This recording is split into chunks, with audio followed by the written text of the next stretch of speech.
Hello, Boston Bruins fans. We are pleased to welcome you to our news channel dedicated to providing up-to-date and reliable information about the Boston Bruins. Our mission is to share high-quality, truthful news with our valued audience.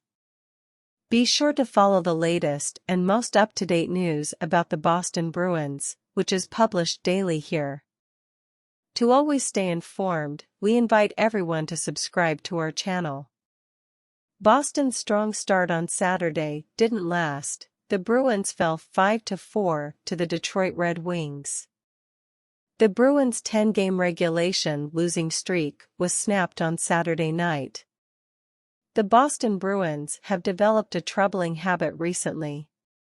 For the second time in less than 48 hours, the Bruins blew a 2-0 lead during Saturday's original sixth matchup with the Detroit Red Wings.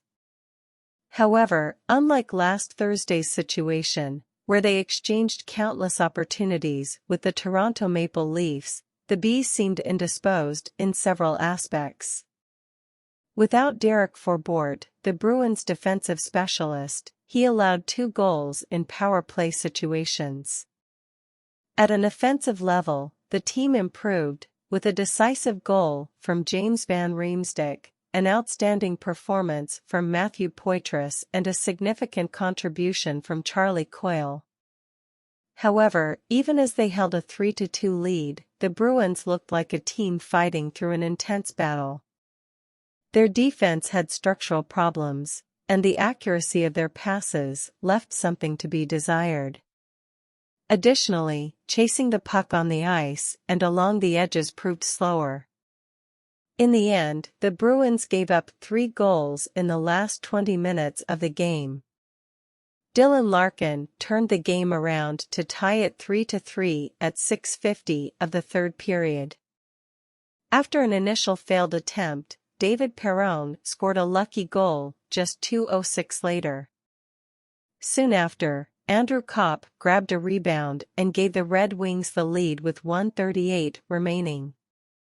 David Pastrnak cashed in a power play goal with 5:49 left in regulation.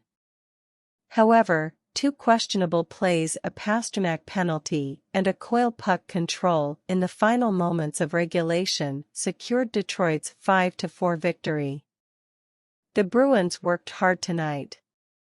They really wanted this win, and we've faced periods where we haven't played our best hockey, defenseman Hampus Lindholm told the press. We supported each other and kept fighting until the end. It shows a lot of character, but there's a fine line between winning and losing in this league. Here are the lessons learned from Boston's first regulation loss of the season. Defensive gaps hurt the Bruins. The Bruins entered the second game in a row without 3 of their starting defensemen. Surprisingly, they finished with a 1-1 record. Unlike Thursday's game, the Bruins had difficulty clearing the puck from their defensive zone, facing the absence of 2 of their most reliable defenders, Charlie McAvoy and Matt Grzelcyk. Detroit was able to create heavy traffic in front of Linus Ullmark, resulting in quality opportunities and secondary scoring chances. The Bruins struggled to maintain possession of the puck in their defensive zone, resulting in longer turnovers for a weakened defense.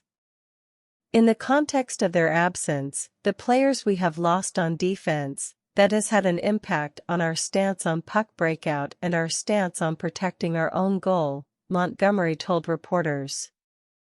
In addition to frequent penalties and defensive errors, the Bruins had difficulty establishing a rhythm after Poitras' goal at 9:28 of the first period.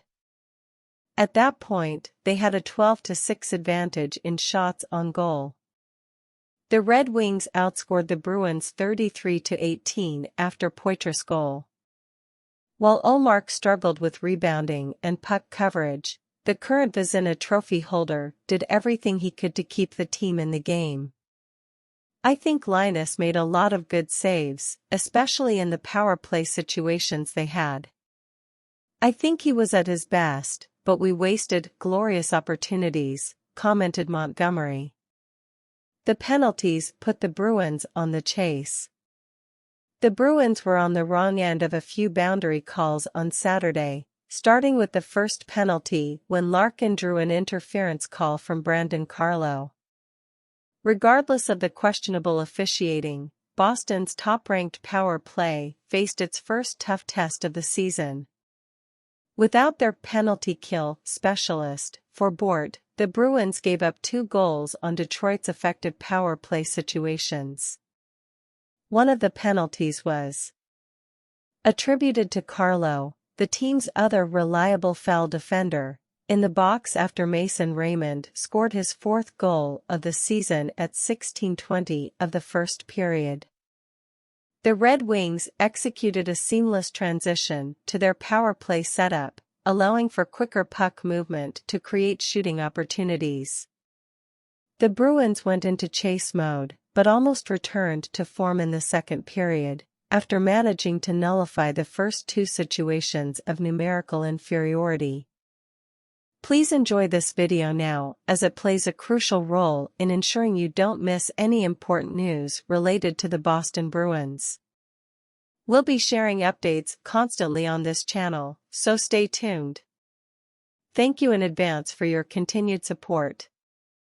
And now, continuing with the information. They almost managed to stop 3 in a row during the second period. However, Jake Wallman's last-second shot on Detroit's third power play attempt of the second period turned out to be one of Saturday's defining moments.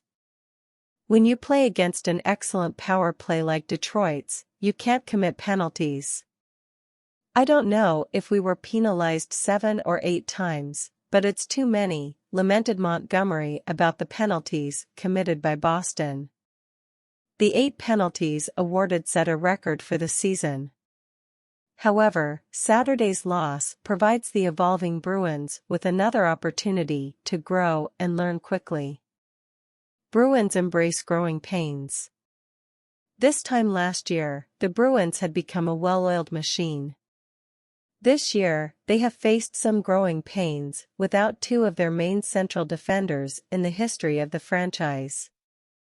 However, as they continue to develop their identity, this year's Bruins have embarked on an 11-game series similar to last year's. Boston's offensive production continues to improve, especially with secondary production. However, they are beginning to establish a robust defensive system. We're a young team with a lot of players getting different minutes, even within our group.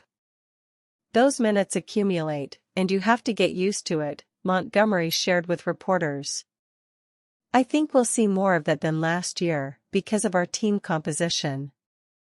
With a 9-1-1 record, the Bruins have shown signs of progress, highlighting the early growth of players like Poitras and Mason Lohrei.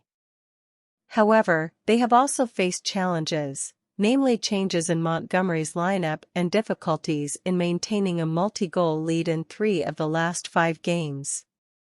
The challenges continue as Montgomery searches for his ideal lineup.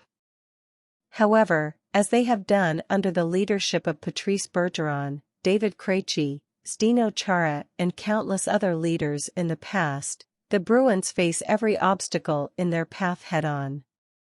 It's wonderful to have you here.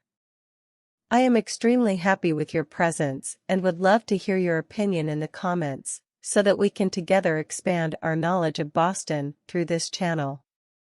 Sharing knowledge is essential, so I would be very grateful if you would subscribe to our channel, allowing us to reach even more fans. With your help, I feel motivated to post videos daily and keep it constantly updated. By subscribing, you will receive notifications whenever a new video is published. Thank you immensely for your support.